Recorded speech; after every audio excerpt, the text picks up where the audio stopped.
En la década de 1980, Honduras atravesó uno de los periodos más oscuros de su historia, marcado por la represión estatal y las violaciones sistemáticas de los derechos humanos. Entre las víctimas de este régimen de terror se encuentra Roger Samuel González Zelaya, un joven de 24 años, líder de la Federación de Estudiantes de Segunda Enseñanza FESE y empleado de la Corporación Hondureña de Desarrollo Forestal, CODEFOR. Primero, Roger era un estudiante, un militante, un joven con sueños, un joven que tenía toda una dinámica que no cualquier joven la tenía. Donde estaba Roger con sus compañeros de colegio, con sus compañeros de trabajo, con sus compañeros de clase. Cuando digo, no me estoy refiriendo a compañeros de clase del colegio, sino de clase social. Siempre te transmitía un nivel de esperanza, te convocaba, te invitaba, te provocaba a estudiar más y entender la realidad nacional.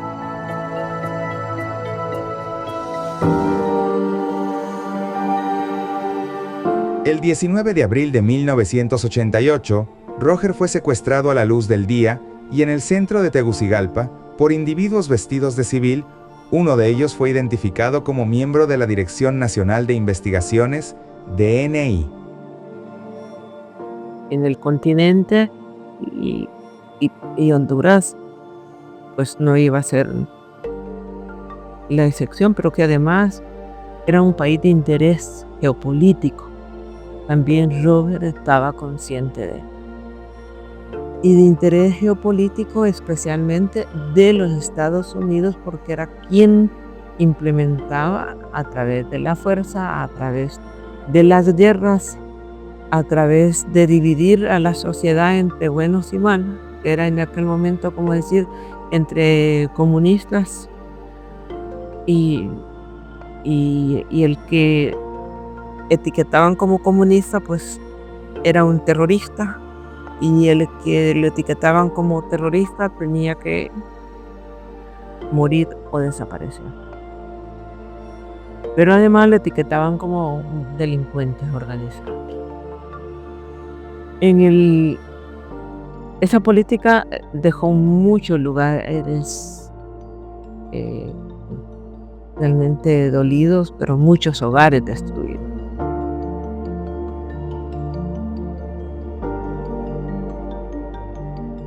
Y estoy hablando de 1988, cuando ya se supone que hay un gobierno electo democráticamente, pero todavía se seguía ejecutando en el país la doctrina de la seguridad nacional que comenzó en 1980. El Plan Reagan para Centroamérica, para ese año, el 88, pues había desde Honduras políticas contra insurgentes como para El Salvador, que para esos años desarrollaba una de sus ofensivas, desmantelamiento de la URNG en Guatemala desde la base militar aérea de Palmerola, y la inminente invasión que pretendieron las tropas militares, la contra, para Nicaragua, ¿verdad? Después de haber minado los puertos de Potosí, Corinto. O sea, éramos una plataforma de agresión llena de militares. Teníamos un centro regional de entrenamiento militar y CREM en la zona en Atlántida. O sea, éramos un país alquilado, un país vendido por una casta que no conoció de patriotismo, que regaló, que desplazó hondureños del Espino, el Aguacate, Cifuentes, Trojes, que desplazó cafetaleros de sus zonas de cultivo para instalar ahí cuarteles de la contra nicaragüense. Eso fue lo que pasó en la realidad. Y bajo ese esquema de dominación es que se dio todavía las políticas de represión que dieron con el secuestro de Roger González. La desaparición de Roger conmocionó a su familia y amigos y movilizó a la sociedad hondureña. En mayo de 1988, sus seres queridos y compañeros emprendieron una huelga de hambre en el Parque Central de Tegucigalpa, exigiendo su liberación y denunciando la impunidad imperante. Esta protesta pacífica, que duró 23 días, evidenció la desesperación y el coraje de quienes luchaban contra el silencio y la injusticia.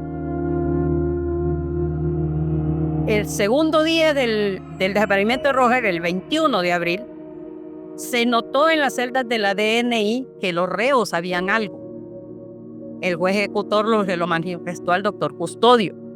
Sin embargo, no lograron hacer que los reos hablaran. A mí me llegó un anónimo donde me decía, si no lo saca antes del jueves, no lo va a volver a ver. A Roger lo secuestran un martes. No logramos sacarlo antes del jueves.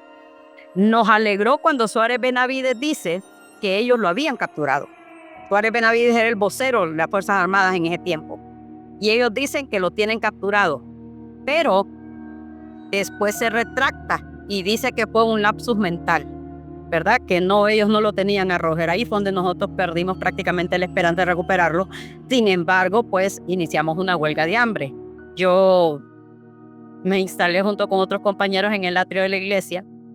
Ahí comenzamos la huelga de hambre, sin embargo, solo pude estar 2 días porque el doctor Almendares Bonilla me recomendó que por mi embarazo no era conveniente, podía perder al niño.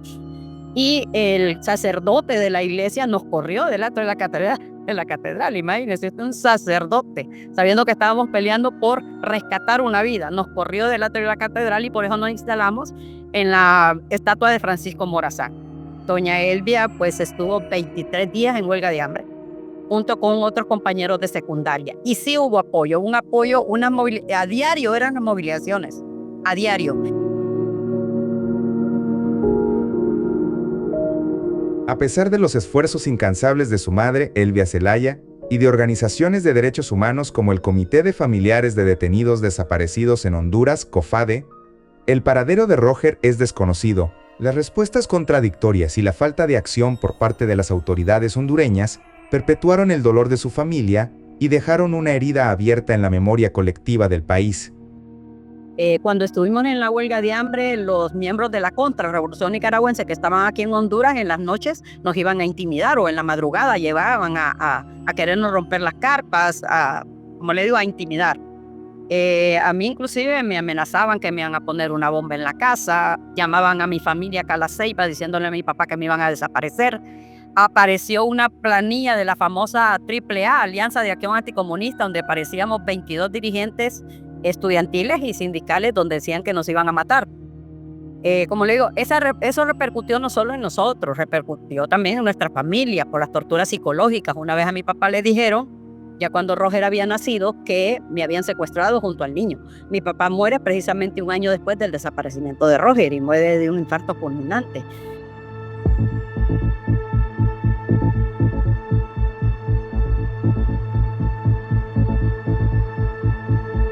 Este documental busca rescatar la historia de este joven líder estudiantil, su vida y lucha en el marco de la represión de los años 80 en Honduras, con el propósito de honrar su memoria y reflexionar sobre la importancia de la verdad, la justicia y la reparación en sociedades como la hondureña que han sufrido violaciones masivas de derechos humanos. Con este doloroso relato se pretende la sensibilización de nuestra sociedad ante las consecuencias de la impunidad, así como la importancia de mantener viva la memoria de quienes, como Roger González, fueron silenciados por defender sus ideales y luchar por un país más justo. Esa disposición que tiene muy poco de entregar hasta la vida por lo que se cree. Esos son los legados de Roger, que difícilmente podrá borrar sus enemigos, sus asesinos, los que borran la historia, para que los pueblos vuelvan a caer en lo mismo. Ese es el legado de Roger.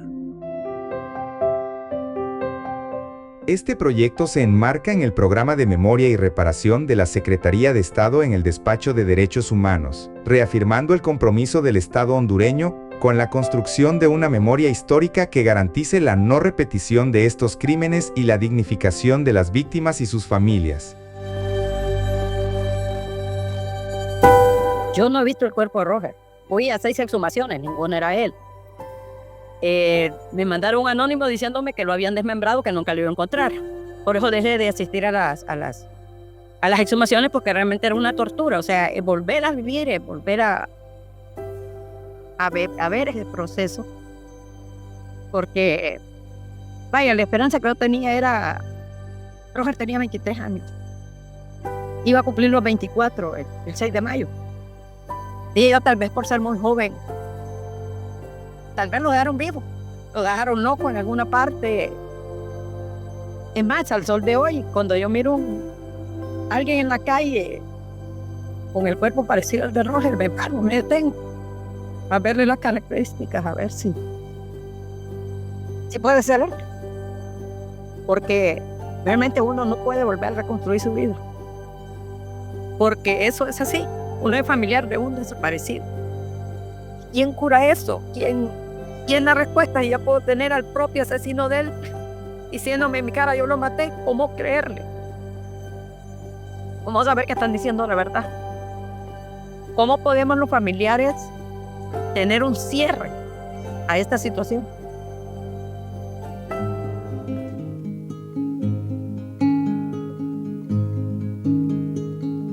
Si te quiero es porque sos mi amor, mi cómplice y todo. Y en la calle codo a codo somos mucho más que dos. Somos mucho más que dos. Hay un poema de Mario Benedetti que se llama permítame, Te quiero. Roger me lo declamaba los domingos a veces, y otro que me gusta cuando callas. Esa canción, Violeta Parra hizo canción a ese poema, Te quiero. Fue la canción de cuna de mis hijos. Hay una parte que dice, y si te quiero es porque sos mi amor, mi cómplice y todo. Y en la calle codo a codo somos mucho más que dos. Porque nosotros, como le digo, más que pareja éramos compañeros, éramos amigos. ¿Qué le diría yo a Roger? No ha valido la pena la sangre de los mártires. Yo siempre he dicho que la sangre de los mártires son buen abono para esta tierra, para germinar semillas. Lastimosamente los hemos dejado en el olvido. Aunque le diría siempre, sigamos luchando, porque esa es nuestra convicción, ese es nuestro principio, la lucha. Creer que puede haber una sociedad más justa, creer que el hondureño debe vivir dignamente, creer que no somos limoneros, sino que podemos tener nuestra propia autodeterminación, creer que podemos ser vistos en el extranjero no solo como un país productor de mano de obra barata y proveedor de materias primas, sino que ser vistos como los seres humanos que realmente somos los hondureños, que se nos respete, que se nos dignifique y sobre todo que nos dignifiquemos nosotros mismos. Ese sería el mensaje a la población hondureña, y no callar. Siempre hay que denunciar.